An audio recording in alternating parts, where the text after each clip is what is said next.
New York City, a symphony of sirens, steam, and questionable smells. People scurried like roaches, late for jobs they probably hated. Above it all, a faded brick building held the promise of cheap rent and questionable sanity. Welcome to 33.5 Bleecker Street, where 5 souls shared one bathroom and a whole lot of crazy. Please subscribe to my channel. Apartment 3B wasn't so much an apartment as it was a living game of Tetris. Every inch served a purpose, even if that purpose was collecting dust bunnies the size of small rodents. The living room doubled as Steve the struggling actor's bedroom, his stage delineated by a tattered curtain that had seen better decades, maybe centuries. The kitchen, if you could call it that, had a hot plate, a mini fridge, and enough dirty dishes to satisfy a health inspector's worst nightmares. But the rooftop offered a slice of heaven, a small garden where the roommates could escape the chaos below. Just a block away, a tiny park provided a breath of fresh air and a place to unwind.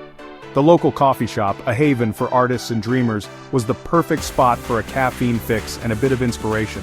On weekends, the street market came alive with vendors selling fresh produce, handmade crafts, and the occasional oddity. As night fell, the city transformed, its skyline glittering like 1,000 stars, a reminder of the endless possibilities that New York City held. And from the small window of apartment 3B, the roommates could see it all, dreaming of a better tomorrow while navigating the chaos of today.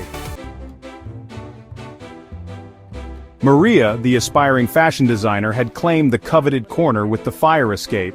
Her studio consisted of a sewing machine, a dress form affectionately named Helen, and enough fabric scraps to rival the garment district.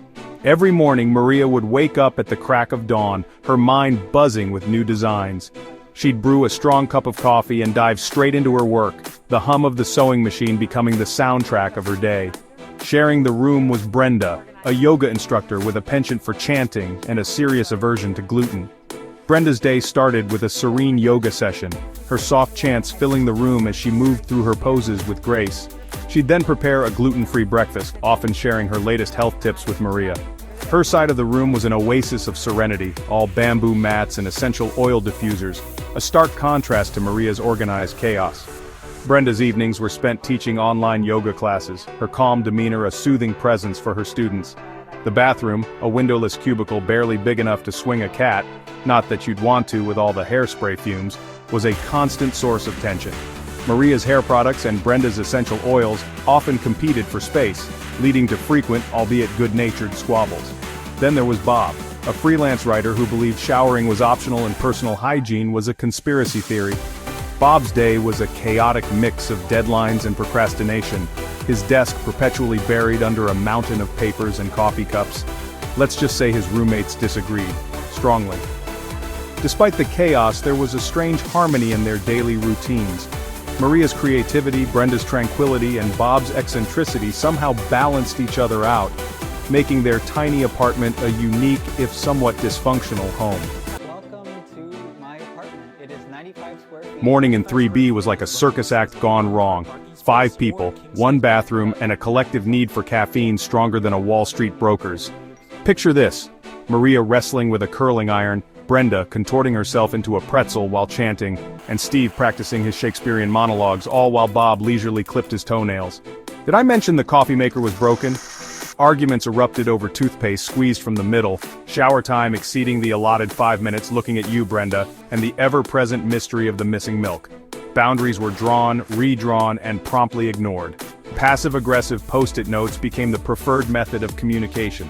Please, for the love of all that is holy, stop leaving your dirty socks on the fire escape. The kitchen was a battleground too. Maria's avocado toast clashed with Steve's scrambled eggs.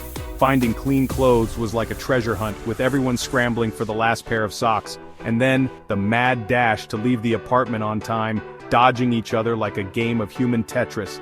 All this, just to grab a coffee on the way out. Welcome to mornings in 3B. Then came the night the lights went out. No Netflix, no internet, no escape from the forced intimacy of 5 strangers crammed into a shoebox-sized apartment. Candles flickered, casting eerie shadows on the walls. The silence, so deafening after years of city noise, was broken by Bob. He told a story, a funny, self-deprecating tale of his disastrous first acting gig. Laughter, genuine and unexpected, filled the room. Soon everyone was sharing stories. Dreams, failures, embarrassing childhood memories. They were no longer just roommates but confidants, allies in the shared battlefield of New York City living. The power came back on, but something had shifted. They had found connection in the most unlikely of places, proving that even in a city that never sleeps, sometimes the best thing you can do is turn off the lights and just listen. As the night wore on, they played board games by candlelight, the competitive spirit bringing out laughter and friendly banter.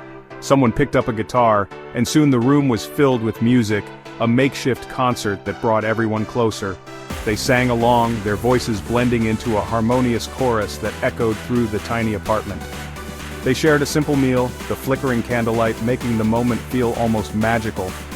Glasses were raised in a toast to the unexpected night, a celebration of newfound friendships and the beauty of human connection.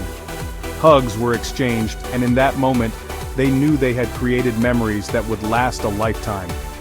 The night the lights went out had turned into a night they would never forget, a night that turned strangers into family.